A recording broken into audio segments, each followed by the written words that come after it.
అయితే ఇక్కడ నిన్న సుప్రీంకోర్టులో ప్రపంచంలోనే అతిపెద్ద ఎత్తిపోతల పథకం కాళేశ్వరం, జస్టిస్ సతీష్ చంద్ర శర్మ కితాబ్, భారీ అవినీతి జరిగినట్లు కాగ్ నివేదిక ఇచ్చిందన్న ప్రశాంత్ భూషణ్. ఇది ఎప్పుడు చర్చకు వచ్చిందంటే పాలమూరు రంగారెడ్డి పైన నాగం జనార్దన్ రెడ్డి వేసిన పిటిషన్ని కోర్టు కొట్టేసిందట. సిబిఐ దర్యాప్తు అవసరం లేదని సుప్రీంకోర్టు స్పష్టీకరణ. మరి ఆయన ఇప్పుడు బీఆర్ఎస్లో ఉన్నాడు కాబట్టి విచారణ ఎందుకు అనుకున్నాడేమో తెలియదు, కానీ మరి ఆయన అటెండ్ అయ్యిందా లేదా ఏం జరిగిందో తెలియదు, కానీ దాని మీద విచారణ అవసరం లేదని కేసును కొట్టేసిందట. ఆ సందర్భంలో జస్టిస్ సతీష్ చంద్ర శర్మ అనే ఒక జడ్జి కాళేశ్వరం ప్రాజెక్టు చాలా గొప్పదన్నాడట. పాలమూరు రంగారెడ్డి ఎత్తిపోతల పథకంపై నాగం జనార్దన్ రెడ్డి దాఖలు చేసిన పిటిషన్పై సుప్రీంకోర్టులో విచారణ ముగిసిన అనంతరం సీనియర్ న్యాయవాదులను ఉద్దేశించి జస్టిస్ సతీష్ చంద్ర శర్మ మాట్లాడుతూ కాళేశ్వరం ప్రాజెక్టు గురించి ప్రస్తావించారు. తెలంగాణ రాష్ట్రంలో దీర్ఘకాలం ఉన్నాను. ఆ ప్రాజెక్టు ప్రపంచంలో అతిపెద్ద ఎత్తిపోతల పథకం. దాని కింద 18 లక్షల ఎకరాలు సాగవుతోంది.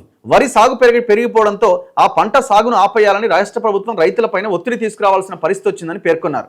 తెలంగాణలో వరి విస్తృత స్థాయిలో పండుతోంది. అంతిమంగా ప్రాజెక్టు వల్ల రైతులకు ప్రయోజనం కలుగుతోంది. నాగం తరపు న్యాయవాది ప్రశాంత్ భూషణ్ స్పందిస్తూ కాళేశ్వరం ప్రాజెక్టులో అవినీతి జరిగినట్లు కాగ్ స్పష్టమైన నివేదిక ఇచ్చింది. ఈ ప్రాజెక్టులో విస్తృత స్థాయి ప్రజా ప్రయోజనాలు ఇమిడి ఉన్నాయన్నదే తన ఉద్దేశమని జస్టిస్ సతీష్ చంద్ర శర్మ వ్యాఖ్యానించారు. ప్రశాంత్ భూషణ్ బదిలిస్తూ భారీ మోసాలు చేసి ప్రయోజనాలు కల్పించకూడదు. ముకుల్ రోత్గి స్పందిస్తూ మోసం జరిగి ఉంటే ఇతరులు ఎవరైనా చెప్పి ఉండొచ్చని, ఒకే వ్యక్తి ఒకదాని తర్వాత ఒకటిగా పిటిషన్లు దాఖలు చేయడం ఎంతవరకు సబబని ప్రశ్నించారు. ఈ కాళేశ్వరం ఎత్తిపోతల పథకంలో అవినీతిని ఎవరో బయటపెట్టలే. మొట్టమొదటగా కేవలం 4 ప్యాకేజీల్లోనే 5,500 కోట్ల అవినీతి జరిగిందని ఇదే నాగం జనార్దన్ రెడ్డి ఆనాడు కాంగ్రెస్లో ఉన్నప్పుడు బయటపెట్టిండు. ఇప్పుడు ఆయన బీఆర్ఎస్లో ఉన్నాడు అనుకోండి. ఇప్పుడు జడ్జిలు కూడా వాళ్ళని సరే కోర్టును మళ్ళీ తప్పుపట్టిన మీరు మళ్ళీ కంటెంప్ట్ అది ఇది అంటారు, కానీ హరే కాగ్ ఒక రిపోర్ట్ ఇచ్చింది. కంట్రోలర్ ఆఫ్ ఆడిటర్ జనరల్ ఈ దేశంలో ఉన్న ఈ ఫైనాన్స్ ఆడిటింగ్ సంబంధించిన అతిపెద్ద రాజ్యాంగబద్ధ సంస్థ అయిన కాగ్ ఒక భయంకరమైన 290 పేజీల రిపోర్ట్ ఇచ్చింది. మరి ఇది చాలా గొప్పది, 18 లక్షల ఎకరాలకు నయమే, కేసీఆర్ 1 కోటి ఎకరాలకు అన్నాడు. మీరు ఇంకా దాన్ని చెప్పలే. 18 లక్షల ఎకరాల కోసం నిర్మించిందే కాళేశ్వరం. ఓకే, బాగానే ఉంది, కానీ ఇప్పుడు ఏమైంది ఆ కాళేశ్వరం? అందుకే ఆయన ప్రశాంత్ భూషణ్ ఇమీడియట్గా దీని మీద కాగ్ రిపోర్ట్ ఇచ్చింది అని అంటే, లేదులే నేను అవినీతి గురించి మాట్లాడలేదు, ప్రాజెక్టు యొక్క ఆ ప్రాజెక్టు దేనికోసం కట్టారన్న దాని గురించి మాట్లాడినని చెప్తున్నారు. అంటే ఎలాంటి తప్పుడు సంకేతాలు వెళ్తాయి? నమస్తే తెలంగాణలో చూడండి, ఇక కాళేశ్వరం అద్భుతం, సుప్రీంకోర్టే అన్నదట కాళేశ్వరం అద్భుతం అని. ఇది దేశ అత్యున్నత న్యాయస్థానం మాట. ఆ ప్రాజెక్టుతో తెలంగాణలో సాగు ముఖ చిత్రం మారింది. పాలమూరులో అవినీతి లేదు, సిబిఐ దర్యాప్తు అక్కర్లేదు. జస్టిస్ సతీష్ చంద్ర శర్మ, జస్టిస్ నాగరత్న బెంచ్ స్పష్టీకరణ. కాళేశ్వరంతో వేలాది ఎకరాల్లో పంటలు పండుతున్నాయి. విస్తృత ప్రజా ప్రయోజనాల కోసమే ప్రాజెక్టు నిర్మాణం విస్తృత ప్రయోజనాల కోసమనే ప్రజలని నమ్మించి మోసం చేసి ప్రాజెక్టుని కట్టిండు. వాటిపై అర్థం లేని ఆరోపణలు అసమంజసం. ఏదో ఒక సాకుతో పిటిషన్లు దాఖలు చేయడం సరికాదు. ఆయన ఆ మాటే అనలే. అర్థం లేని ఆరోపణలు కాళేశ్వరం మీద చేస్తున్నారు అన్న మాట ఆ జడ్జి నుంచి రాలే. పాలమూరుపై సిబిఐ దర్యాప్తునకు సుప్రీంకోర్టు నిరాకరణ. ఎవరి పిటిషన్ వేసింది? నాగం జనార్దన్ రెడ్డి. మరి ఆయన అడ్వకేట్ ఏం వాదించిండో? ఆయన అంతకుముందు బీఆర్ఎస్లో ఉన్నప్పుడు, కాంగ్రెస్లో ఉన్నప్పుడు ఇవన్నిటి మీద పోరాడిండు. ఇప్పుడు బీఆర్ఎస్లోకి వచ్చిండు. ఇక కేటీఆర్ ఏమంటున్నాడు? కాంగ్రెస్ కమిషన్ల నుంచి దృష్టి మరల్చేందుకే కమిషన్ అట, అందుకే విచారణ, నోటీసులు అంటూ సర్కారు డ్రామా. కాంగ్రెస్ది ప్రజాపాలన కాదు, పర్సంటేజీల పరిపాలన. కాంగ్రెస్ కమిషన్ల కక్కుర్తి వల్లే కుప్పగూలిన ఎస్ఎల్బీసీ 3 నెలలు దాటినా కనీసం శవాలనైనా వెలికితీయలే. టన్నెల్ ప్రమాదానికి బాధ్యులెవరు, వారిపైన చర్యలేవి. నిప్పులు జరిగిన బీఆర్ఎస్ వర్కింగ్ ప్రెసిడెంట్ కేటీఆర్. ఇప్పుడు కాళేశ్వరం ప్రాజెక్టులో భాగంగా నిర్మించిన మేడిగడ్డ, అన్నారం, సుందిల్ల ఈ 3 బ్యారేజీల మీద ఎంక్వైరీ జరుగుతున్నది. ఇప్పుడు చర్చ ఎందుకు వచ్చింది? ఇది కేసీఆర్కి నోటీసులు ఇచ్చారు. కేసీఆర్తో పాటు హరీష్ రావుకి అండ్ ఈటల రాజేందర్కి. అప్పుడు భారీ నీటిపారుదల శాఖ మంత్రిగా ఉన్న హరీష్ రావు, ఆనాడు ఆర్థిక మంత్రిగా ఉన్న ఈటల రాజేందర్, ఈ ముగ్గురికి నోటీసులు ఇవ్వడం జరిగింది. నోటీసులు అంటే ఏంది? ఆనాడు మీరు ముఖ్యమంత్రిగా ఉన్నారు, మీరు నీటిపారుదల శాఖ మంత్రిగా ఉన్నారు, మీరు ఆర్థిక మంత్రిగా ఉన్నారు. సో కాబట్టి మీరు విచారణకు రావాలి అని నోటీసులు ఇచ్చింది. మీరు ఇప్పుడే గుమ్మడికాయల దొంగ ఎవడంటే భుజాలు దడుముకుంటున్నారు ఎట్లా? ఎవరు వీళ్ళిద్దరు? కేసీఆర్ అండ్ హరీష్ రావు. విచారణకు హాజరు కావడం అన్నది విచారణలో భాగం. అయితే ఇక్కడ అసలు కేసీఆర్ ఈ అంశంలో నోటీసులు ఇచ్చే పరిస్థితి ఉంటుందా ఉండదా ఇట్లా రకరకాల చర్చలు జరిగింది. మొత్తానికి పీసీ ఘోష్ కమిషన్ యొక్క గడువును ఫస్ట్ ఒక నెల పెంచారు, తర్వాత ఇంకొక 2 నెలలు పెంచి ఇప్పుడు ఆయనకు నోటీసులు ఇచ్చారు. గతంలో విద్యుత్ సంస్థల కుంభకోణాల విద్యుత్ ప్రాజెక్టుల కుంభకోణాల విషయంలో కూడా కేసీఆర్కి నోటీసులు ఇచ్చారు. ఆనాడు నరసింహారావు ఉండే దానికి కమిషన్ చైర్మన్. దాని మీద వాళ్ళు కోర్టుకు వెళ్ళారు. ఎందుకంటే ఆయన బయటకు వచ్చి ప్రెస్ మీట్ పెట్టిండు, ఈయన ముందుగానే డిసైడ్ అయిపోయిండు తప్పు జరిగిందని. ఎట్లా అవుతాడు, కమిషన్ రిపోర్ట్ ఇవ్వాలి కానీ మీడియా ప్రెస్ మీట్ ఎట్లా పెడతారని కేసీఆర్ సుప్రీంకోర్టు దాకపోతే కోర్టు గవర్నమెంట్ని అడిగింది, మరి ఇట్లా అంటారు, మరి మీరు మారుస్తారా ఆయన అంటే మేము మార్చడానికి రెడీ అని వేరే ఆయన్ని పెట్టింది. అట్లా ఆ రోజు ఆ విచారణ జరిగింది. ఆయన ఏదో హడావుడి చేసి తప్పించుకున్నాడు. కానీ ఇక్కడ పీసీ ఘోష్ ఈయన మీద బీఆర్ఎస్ వాళ్ళే మొన్న వి ప్రకాష్ గారే చెప్పారు, ఆయన చాలా సమర్థుడు, చాలా హానెస్ట్, చాలా గొప్ప జడ్జ్ అని, నాకు ఎలాంటి అనుమానం లేదని. మరి అలాంటి పీసీ ఘోష్ ఎక్కడా బయటికి రాకుండా ఎక్కడ మాట్లాడకుండా చాలా సైలెంట్గా ఈ కాళేశ్వరం ప్రాజెక్టులో భాగంగా నిర్మించిన మేడిగడ్డ, అన్నారం, సుందిల్ల ఈ 3 బ్యారేజీల మీద ఎంక్వైరీ చేసుకుంటూ వెళ్ళిపోయింది ఆయన. ఎంతో మందిని విచారించిండు. ఎవరెవరిని విచారించిండు? ఇక్కడ చాలామంది వాటర్ ప్రాజెక్టుల మీద వీటి మీద కొట్లాడిన వాళ్ళని విచారణకు పిలిచిండు. రఘు గారిని విచారణకు పిలిచారు, కోదండరామ్ గారిని విచారణకు పిలిచారు. వాళ్ళు ప్రజెంట్ చేశారు. దాంతోపాటుగా కేంద్ర జలశక్తి మంత్రిత్వ శాఖ సలహాదారుడిగా ఉన్న వెదిరే శ్రీరామ్ గారు ఆయన వ్యక్తిగత హోదాలో వచ్చి ఆయన దాదాపు 2 సార్లు కావలసినంత డేటా ఇచ్చారు. అంటే దాదాపుగా ఒక రకంగా మనం జలశక్తి మంత్రిత్వ శాఖ ఇచ్చిన రిపోర్టే వెదిరే శ్రీరామ్ గారు ఇచ్చారని మనం భావించాలి. ఆయన వ్యక్తిగత హోదాలో వచ్చినా, వ్యక్తిగతంగా ఆయన వచ్చి హాజరైనా కూడా ఆయనైతే ఆ మంత్రిత్వ శాఖకి చెప్పకుండా, అక్కడ ఉన్న ప్రభుత్వానికి చెప్పకుండా అయితే రారు కదా. సో ఇట్లా చాలామంది దగ్గర నుంచి విషయాన్ని క్రోడీకరించి ఆయన ఒక రిపోర్ట్ని తయారు చేయబోతున్నారు. చివరగా ఎందుకు మరి కేసీఆర్కి నోటీసులు ఇచ్చారు అంటే దాదాపు 10ల సంఖ్యలో ఇంజనీర్స్ ఎవరెవరైతే ఉన్నారు, ముఖ్యంగా మురళీధర్ రావు దగ్గర నుంచి, గజ్వేల్ ఈఎన్సీగా ఉన్న హరిరామ్ దగ్గర నుంచి, రామగుండం ఈఎన్సీ వెంకటేశ్వర్లు, వీళ్ళంతా ఇందులో కూడా చాలామంది తప్పులు చేసిన వాళ్ళు ఉన్నారు. నేను ఇప్పుడు చెప్పిన బ్యాచ్ అంతా క్రిమినల్ కేసులు పెట్టాలి వీళ్ళ మీద. వీళ్ళంతా ఏం చెప్పారు అంటే కేసీఆరే తప్పు చేశాడు. కేసీఆర్ అనే పదం చెప్పకపోయినా ఆనాడు ప్రభుత్వం ఏం చెప్తే మేము అది చేసినామని చెప్పారు. ఆనాడు గవర్నమెంట్ ఏం చెప్తే మేము అది చేసినాం. గవర్నమెంట్ అంటే ఎవరు అని విచారణలో అడిగినప్పుడు ఎవరుంటారు? ఇంకా ముఖ్యమంత్రి. అయితే ఇక్కడ పాయింట్ ఏంటంటే కేసీఆర్ మీద ఈ కేసు పెట్టడానికి అన్ని అర్హతలు ఉన్నాయా, కేసీఆర్ లీగల్గా దొరుకుతాడా లేదా, ఇట్లా చాలా అంశాల మీద చర్చ జరిగింది. అంటే పేపర్లో ఎక్కడ ఉంటాడు ఈయన? మీరు చూడండి అన్ని రిపోర్ట్స్, ఏమేమి రిపోర్ట్స్ వచ్చినాయి. National dam safety authority report టోటల్గా కాళేశ్వరం ఈ 3 బ్యారేజీల మీద పూర్తిగా తప్పుపట్టింది. మేడిగడ్డ కుంగడానికి ప్రధాన కారణం గవర్నమెంట్ తీసుకున్న నిర్ణయం అని చాలా స్పష్టంగా చెప్పింది. దాని తర్వాత కాగ్ రిపోర్ట్ చాలా భయంకరమైన రిపోర్ట్. ఇది దేశంలోనే అత్యున్నత రాజ్యాంగబద్ధ దర్యాప్తు సంస్థ, అంటే వీళ్ళు ఆర్థిక ఫైనాన్స్ వీటి విషయంలో ఆ కాగ్ రిపోర్ట్ కూడా కుండబద్దలు కొట్టేసింది. CAG report only Medigadda, Annaram, Sundilla కాదు, మొత్తం కాళేశ్వరం మీద రిపోర్ట్ ఇచ్చింది. 290 పేజీల రిపోర్ట్. అందులో కూడా తప్పు జరిగింది, ఒక్కొక్క దాంట్లో ఎట్లా జరిగిందని చాలా క్లియర్గా వాళ్ళు డేటా ఇచ్చినారు. ఈ 2 కేంద్ర ప్రభుత్వానికి సంబంధించినవి కదా.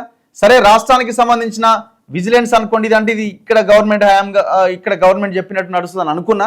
మిగతా 2 అయితే కేంద్ర ప్రభుత్వ సంస్థలే కదా. అండ్ దాంతోపాటుగా వెదిరే శ్రీరామ్ గారు ఈయన పర్సనల్ అంటే వ్యక్తిగత హోదాలో వచ్చి ఆయన పీసీ ఘోష్ కమిషన్ ముందు హాజరైన ఆయన కేంద్ర జలశక్తి మంత్రిత్వ శాఖ సలహాదారుడిగా కొనసాగుతున్నారు. సో ఇప్పుడు దీన్ని బట్టి మనకు అర్థమవుతున్నది ఏంటంటే ఇక్కడ ప్రధానంగా జరిగింది ఏంటి?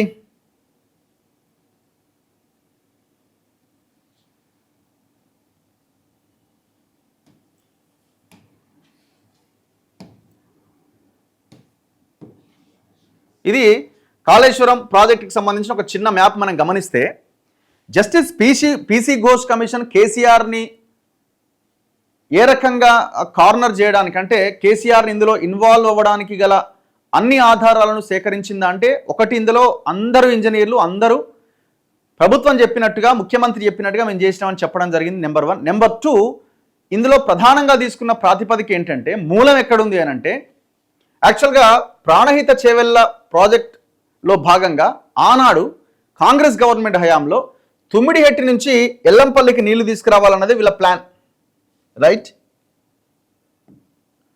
తుమ్మిడిహెట్టి నుంచి ఎల్లంపల్లికి నీటిని తీసుకురావాలన్నది, గ్రావిటీ ద్వారా నీళ్లు తీసుకురావాలన్నది ఆనాడు కాంగ్రెస్ పార్టీ ప్రాణహిత చేవెళ్ల ప్రాజెక్టులో భాగంగా డిజైన్ చేసింది. కేసీఆర్ అధికారంలోకి వచ్చిన తర్వాత ఏం చేసిందంటే ఇక్కడ నీటి లభ్యత సరిగ్గా లేదు, ఈ రెండు నదులు వాద్రా అండ్ వేన్గంగా ఇటు నుంచి వచ్చే నదులు, ఇక్కడ నుంచి ఇంద్రావతి నీళ్లు, ఇక్కడ ఈ మేడిగడ్డ దగ్గర చాలా పెద్ద ఎత్తున నీళ్లు ఉంటాయి అని చెప్పి ఇక్కడ నుంచి కాకుండా ఎల్లంపల్లిలో నీళ్లు ఎత్తిపోసేది ఇక్కడ నుంచి కాకుండా గ్రావిటీ ద్వారా వచ్చేదాన్ని కాకుండా ఈ మేడిగడ్డ ద్వారా ఒక బ్యారేజ్ కట్టిండు. మేడిగడ్డ నుంచి అన్నారం నుంచి సుందిల్ల నుంచి ఎల్లంపల్లి, ఇట్లా ఎత్తిపోతల ద్వారా ఈడ 3 బ్యారేజీలు కట్టి 3 పంప్ హౌజులు కట్టి ఈ నీళ్ళని ఎల్లంపల్లిలో ఎత్తిపోసిండు. అయితే ఇప్పుడు మేడిగడ్డ ఇది కుంగింది, ఏది మేడిగడ్డ బ్యారేజ్ కుంగింది. ఈ మేడిగడ్డ కుంగడానికి ప్రధానమైన కారణం ఏంటి, ప్రాతిపదిక ఏంటి? ఈ తుమ్మిడిహెట్టి దగ్గర నుంచి దీన్ని తీసుకొచ్చి మేడిగడ్డ దగ్గర కట్టడమే మేడిగడ్డ కుంగడానికి ప్రధానమైన కారణాల్లో ఒక కారణం. అంటే ప్రాతిపదిక ఏంది? అక్కడి నుంచి మార్చడమే కదా. ఎవరు మార్చారు? ఎవరి ఆధ్వర్యంలో నిర్ణయం తీసుకున్నారు? కేసీఆర్ ఆధ్వర్యంలో ముఖ్యమంత్రి హోదాలో నిర్ణయం తీసుకున్నారు. సో ఈ పాయింట్ని కూడా పీసీ ఘోష్ కమిషన్ పరిగణలోకి తీసుకొని కేసీఆర్ని ఈ రకంగా క్లోజ్ చేయబోతున్నారనమాట. ఇది చేస్తారా? ఎందుకంటే కమిషన్ అనేది ఓన్లీ రిపోర్ట్ ఇస్తుంది. రిపోర్ట్ ఇచ్చిన తర్వాత యాక్షన్ అనేది గవర్నమెంట్ తీసుకోవాలి. ఇప్పుడు వాళ్ళు సుప్రీంకోర్టు చాలా శభాష్ అన్నది, ఆయన ఒక జడ్జిగా ఈ కాళేశ్వరం ప్రాజెక్టు యొక్క అసలు అనుకున్న ఆలోచన మంచిదే అనే రీతిలో ఆయన మాట్లాడిండు. కాళేశ్వరం ప్రాజెక్టులో అవినీతి జరగలేదని ఇక్కడ చెప్పిండా? ఇట తయారైంది ఆయన చిన్న విషయం ఏదైనా మాట్లాడితే దాన్ని అనుకూలంగా మార్చుకునే ప్రయత్నం చేస్తున్నాడు. కాళేశ్వరం ప్రాజెక్టులో అవినీతి జరగలేదని ఎక్కడైనా చెప్పిండా? తుమ్మిడిహెట్టి దగ్గర నుంచి మేడిగడ్డకు మార్చడం చాలా మంచి పరిణామం, చాలా మంచిదని సతీష్ చంద్ర శర్మ అనే జడ్జి గారు ఎక్కడైనా చెప్పిండా? చెప్పలేదు కదా. ఆయన కూడా ఒక మనిషి, ఆయనకున్న సబ్జెక్టుతో ఆయనకున్న సోర్సెస్తో ఆయన మాట్లాడి ఉంటాడు. హరణి 290 పేజీల కాగ్ రిపోర్ట్ ఇస్తే ఇది చాలా అద్భుతం అని సుప్రీంకోర్టు చెప్పిందా మీరు మాట్లాడితే ఎట్లా? ఒక చిన్న పదాన్ని పట్టుకొని మొత్తం బ్యానర్ ఐటమ్ రాసి పడేసి నమస్తే తెలంగాణలో. నాకు మొన్న ప్రకాష్ గారే చెప్పారు కదా, మాకు పీసీ ఘోష్ మీద ఎలాంటి అనుమానమే లేదు, చాలా గొప్ప వ్యక్తి ఆయన, కేసీఆర్ కూడా విచారణకు హాజరవుతాడని ఆయన చెప్పింది. ఎందుకంటే కేసీఆర్ దగ్గరనే ఉంటారు కాబట్టి. మరి అనుమానమే లేదన్నప్పుడు మరి రేపు ఇచ్చే రిపోర్ట్ ఏమైనా తప్పులుంటే దాన్ని కూడా అనుమానం పడాల్సిన అక్కర్లేదు కదా, తప్పున్నట్టుగా రిపోర్ట్ ఇస్తే. సో ఇప్పుడు ఈ ప్రాతిపదిక బేస్ చేసుకొని కమిషన్ విచారించింది. తుమ్మిడిహెట్టి నుంచి మేడిగడ్డకి ఎట్లా మార్చినావు, ఎందుకు మార్చినావు, దేనికోసం మార్చినావు. అందుకే ఆనాడే పుస్తకాలు రాసిరు, ఇది ఎత్తిపోతల కాదు తిప్పిపోతల అని. కంచర్ల రఘు గారు ఇప్పుడు ఎలక్ట్రిసిటీ డిపార్ట్మెంట్లో ఉన్నారు. ఆయన ఆనాడే ప్రాజెక్టు స్టార్ట్ చేద్దాం అనుకున్న సమయంలోనే పుస్తకం రాసి పడేసింది. పుస్తకం చిన్నదే కానీ చాలా వాల్యుబుల్ ఇన్ఫర్మేషన్ ఉన్నది. ఇది ఎత్తిపోతల కాదు, ఇది తిప్పిపోతల అంటే పైనుంచి వచ్చిన నీళ్ళు కిందకి వచ్చిన తర్వాత కింది నుంచి మళ్ళీ పైకి ఎత్తిపోయడం. ఇది ఒక భాగం. దాని తర్వాత ఈ ప్రాజెక్ట్ నిర్మాణంలో జరిగిన లోపాలతోన మేడిగడ్డ కుంగింది, అన్నారంలో బుంగలు ఏర్పడ్డాయి. ఇప్పుడు ఆ మేడిగడ్డ కుంగిన తర్వాత దీన్ని ఎట్టి పరిస్థితిలో దీన్ని నడపలేము, ఫస్ట్ ఆపేయండి, నీళ్లు ఖాళీ చేయండి అని నేషనల్ డ్యామ్ సేఫ్టీ అథారిటీతో పాటు అన్ని సంస్థలు చెప్పేసినాయి. కేంద్ర జలశక్తికి సంబంధించిన నిపుణులంతా వచ్చి ఇక్కడ విజిట్ కూడా చేయడం జరిగింది కదా. ఇందులో అవినీతి జరిగిందని తేలింది కదా. అందుకే వీళ్ళు ఏమంటున్నారు, అది మంచిదే, దాన్ని పునరుద్ధరించండి, నీళ్ళు వదలండి, గేట్లు ఎత్తి. అందుకే మేమేమన్నాం, ఈ దొంగలందరిని అక్కడ కట్టేసి, ఎవరెవరైతే ఇందులో ఇన్వాల్వ్ అయినారో కేసీఆర్తో సహా వీళ్ళందరిని అక్కడ కట్టేసి అని నీళ్ళు వదలండి. ఇప్పుడు ఇది ఒక భాగం, ఇది ఒక భాగం. అసలు యాక్చువల్గా విచారణ కరెక్ట్గా జరుగుతున్నదా, అంటే ప్రభుత్వానికి చిత్తశుద్ధి ఉన్నదా అనే క్వశ్చన్ మీరు రేజ్ చేయొచ్చు. అసలు గవర్నమెంట్కి చిత్తశుద్ధి ఉన్నదా లేదా అని చెప్పడానికి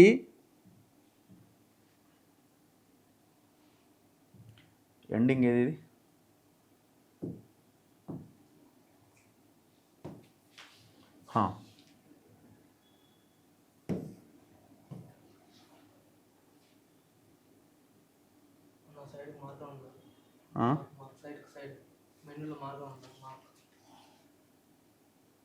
ఓకేలే.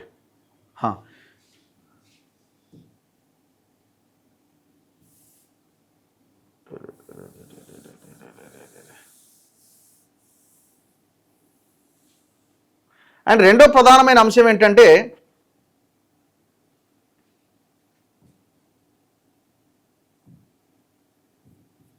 మ్యాప్ ఎటు వెళ్ళింది, హ్యాంగ్ అయింది.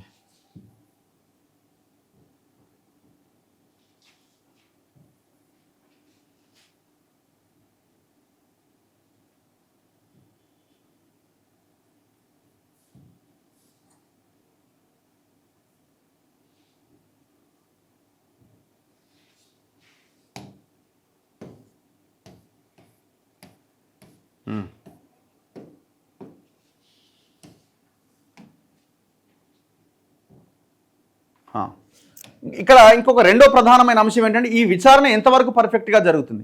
వీళ్ళు కేవలము 3 బ్యారేజీల మీదనే ఫోకస్ చేసింది పీసీ ఘోష్ కమిషన్. కేసీఆర్ ఇంకా బలంగా కేసీఆర్ దొరకాలి అని అంటే మిగతా 90% ప్రాజెక్టు మీద ఎంక్వైరీ జరగాలి. ఇప్పుడు జరుగుతున్న కేవలం 10%. ఇప్పుడు జరుగుతున్నది కేవలం 10%. మిగతా 90% అంటే అన్ని రిజర్వాయర్లు వస్తాయి.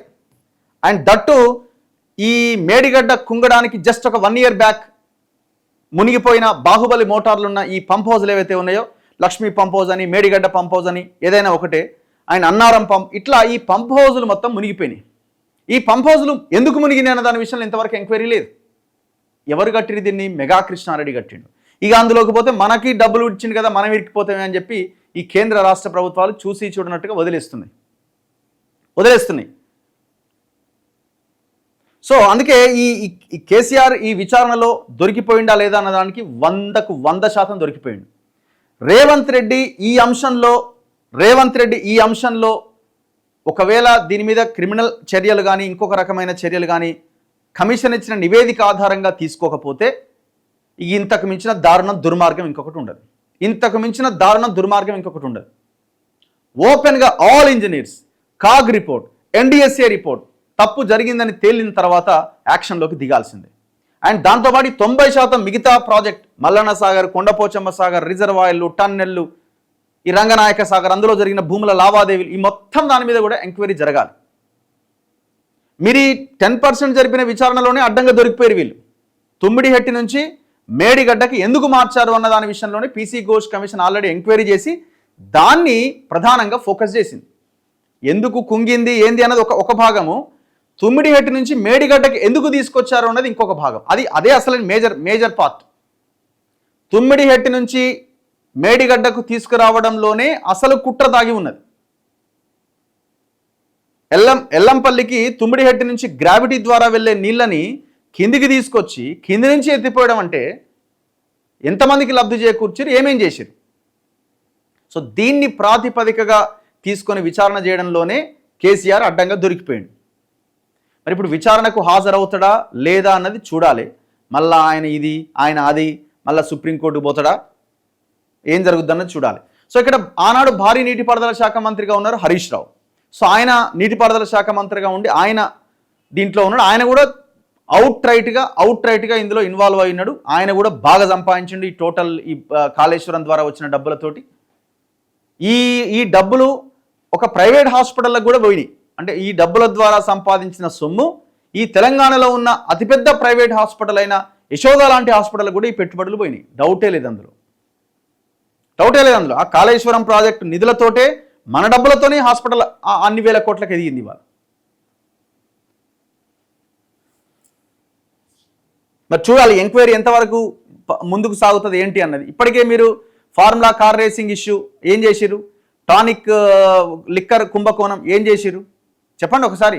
గవర్నమెంట్ చెప్పాలి, రేవంత్ రెడ్డి చెప్పాలా? భూముల లావాదేవీల కుంభకోణాలు, ధరణి ఏం చేసిరు చెప్పాలా?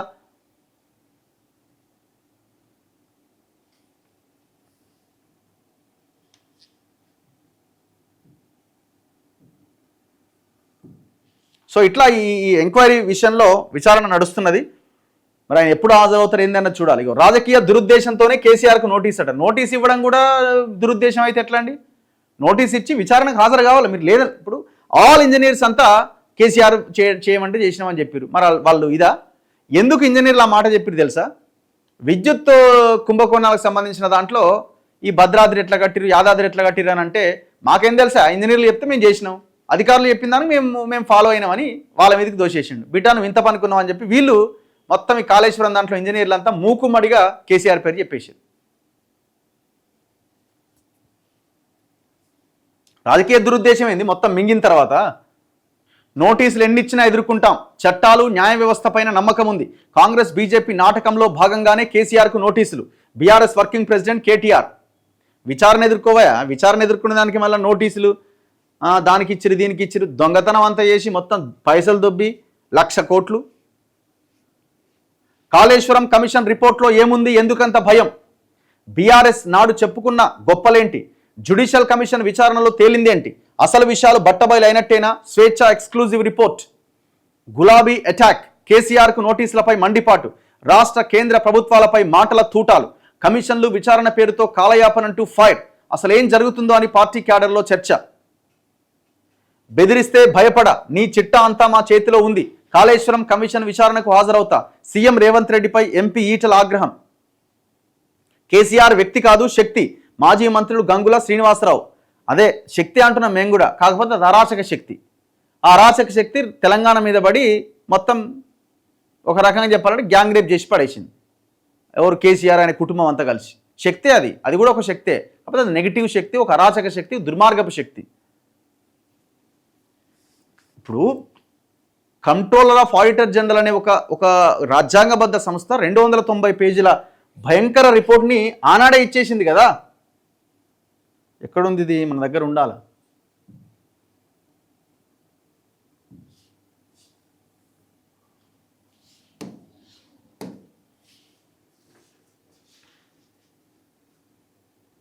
ఇగో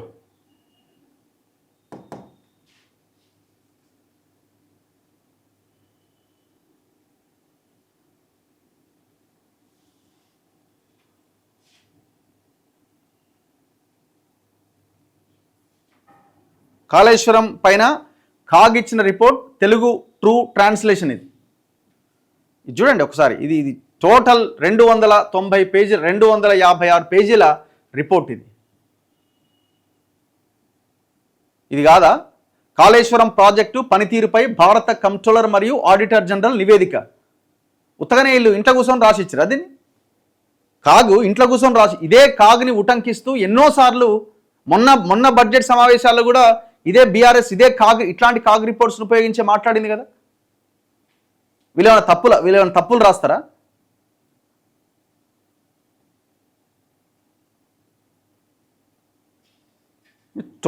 టోటల్ రిపోర్ట్ ఇందులో చాలా క్లియర్గా ఉన్నది. ఇందులో మొత్తం ఫ్రాడ్ జరిగింది, పూర్తిగా అవినీతికి పాల్పడ్డారు.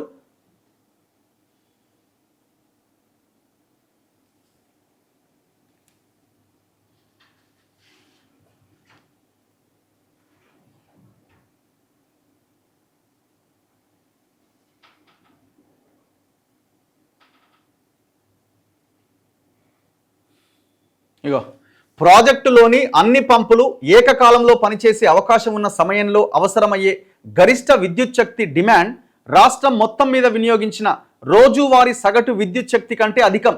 రాష్ట్రంలోని అన్ని ఎత్తిపోతల పథకాలకు విద్యుత్తును అందించడం రాష్ట్రానికి సవాల్. ఇది కేసీఆర్ కట్టిన కాళేశ్వరం.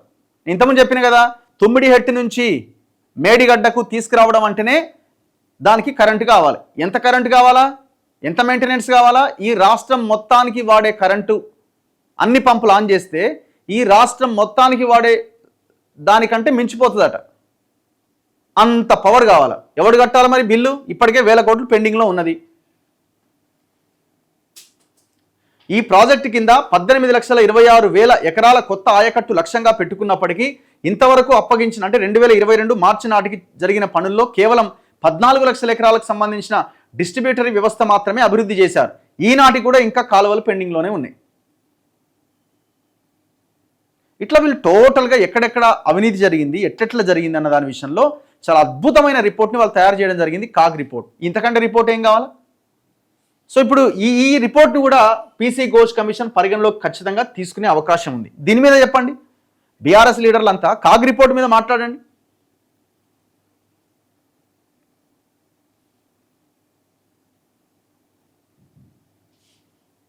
లోన్లు ఏ బ్యాంక్ నుంచి ఎంతెంత లోన్లు తెచ్చారు, ఇది కాదా? ఎవడన్నా పర్సనల్ లోన్లు తెస్తారు 11%కి 12%కి. ఈ దుర్మార్గులు ఇంత పెద్ద కాళేశ్వరం ప్రాజెక్టుకి తెచ్చిన లోన్ల ఇంట్రెస్ట్ ఎంతో తెలుసా? 10.41, 10.90, 10.90, 9.75, 10.90. విషయం ఏంటంటే బీజేపీ కానీ ఇటు కాంగ్రెస్ కానీ మిగతా 90% ప్రాజెక్టు మీద ఎంక్వైరీ చేయడానికి రెడీగా ఉండవు. ఎందుకంటే అది మెగా కృష్ణారెడ్డి చేసింది కాబట్టి. అది కొంత కేసీఆర్కి ఒక అనుకూలం. ఇంకా సగం ఇరకాల్సిన దగ్గర కేసీఆర్ సేఫ్ జోన్లో ఉన్నాడు. ఉన్న ఈ సగం దాంతో కూడా కేసీఆర్ని ఇది చేయొచ్చు, అంటే వాళ్ళ అవినీతిని చేసిందని ప్రొజెక్ట్ చేయొచ్చు. మరి రేవంత్ రెడ్డి చేస్తాడా చేయడా ఏందన్నది చూడాలి. ఎందుకంటే ఇప్పటి వరకు జరిగిన కేసులన్నింటిలో, ఇప్పటివరకు వచ్చిన కేసులన్నింటిలో ఎక్కడా కూడా పెద్ద ఎత్తున యాక్షన్ తీసుకున్నట్టుగా కానీ కేసుల పురోగతి కానీ ఎక్కడ కనబడట్లే. టానిక్ కేసులో అటు సంతోష్ రావు మొత్తం పైసలు వంచిండి, మొత్తం కాంప్రమైజ్ అయిపోయిందన్న ఆరోపణలు ఉన్నాయి. ఫార్ములా కార్ రేస్ అది అట్లే ఉన్నది. ఇంకా భూములకు సంబంధించినది అయితే అసలు పట్టించుకుంటూనే లేరు. 50-50 అని మార్కెట్ నడుస్తున్నది. ఇక్కడ పాయింట్ ఏంటంటే ఒకవేళ ఈ పర్టికులర్ అంశంలో రేవంత్ రెడ్డి విచారణ చేయకపోతే, ఎంక్వైరీకి ఆదేశించకపోతే, ఈ దుర్మార్గులందరినీ లోపలేయకపోతే భవిష్యత్తులో ఏమవుతుందంటే ముఖ్యమంత్రిగా ఉన్నప్పుడు ఏమైనా చేయడానికి అవకాశం ఉంది, ఎట్లా అయినా తప్పించుకోవచ్చు అనే ఒక భయంకరమైన ఒక సంకేతము ప్రజల్లోకి వెళ్ళే అవకాశం ఉంది. కేసీఆర్ సంతకం లేదు, అధికారులు చేసిరు కాబట్టి అధికారులను బాధ్యులను చేయొచ్చు. ఈ ముఖ్యమంత్రి ఇంకొక ముఖ్యమంత్రి భవిష్యత్తులో వాళ్ళు కూడా తప్పించుకోవడానికి అవకాశం ఉంటుంది కదా. ఇది ప్రజల్లో ఎలాంటి సంకేతాన్ని తీసుకెళ్తుంది? ప్రజాస్వామ్యంలో సమాజానికి అంత మంచిది కాదు. సో ఆ యాంగిల్లో ఆలోచించి దీని మీద థరో ఎంక్వైరీ చేయాలి. ఎవరున్నా వదిలిపెట్టొద్దు. చేస్తారా చేయరా అన్నది చూడాలి. సో మనం చాలా ఎపిసోడ్లు చేసాం దీని మీద, కాళేశ్వరం మీద. దీంట్లో ఇది అద్భుతమైన ప్రాజెక్టు, ఇంకో ప్రాజెక్ట్ అని అనడానికి 0.0001% కూడా అవకాశం లేదు. ఇక dam safety authority report Sanjay Kumar Sibal 1 November 2023 నాడు ఇచ్చిండు. ఆయన ఏమన్నారు? వాళ్ళు ఏమన్నారు? ఆ డ్యామ్ సేఫ్టీ అథారిటీ వాళ్ళు 4 అంశాల్లో పూర్తిగా ఫెయిల్ అయ్యారు అని చెప్పిండు ఆయన. ఇది వాళ్ళు ఇచ్చిన రిపోర్ట్. ఇది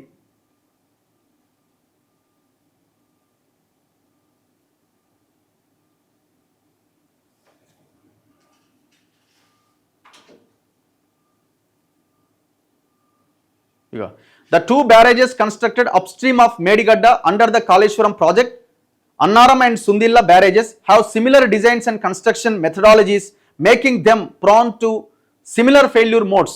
Signs of boiling already exist downstream of Annaram barrage. అంటే ఆ బుంగలు ఆల్రెడీ ఏర్పడ్డాయి ఆనాడు.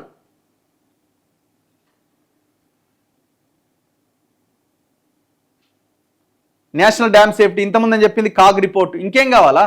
తప్పు చేశారని చెప్పడానికి ఇంతకంటే ఎగ్జాంపుల్స్ ఏం కావాలా? పీసీ ఘోష్ కమిషన్ రిపోర్ట్ ఇచ్చిన తర్వాత రేవంత్ రెడ్డి ఏం చర్యలు తీసుకుంటున్నా అన్న దాని మీద ఆధారపడి ఉంటుంది దీని విచారణ.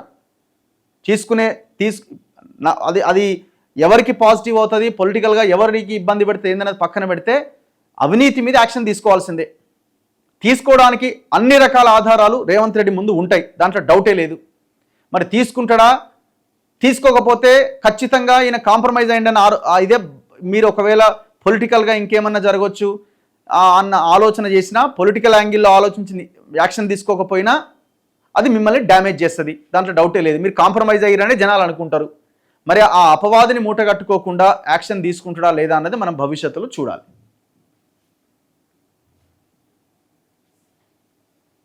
పబ్లిక్ ఏమనుకుంటున్నారు కాళేశ్వరం మీద? ప్రజలు ఏమనుకుంటున్నారు?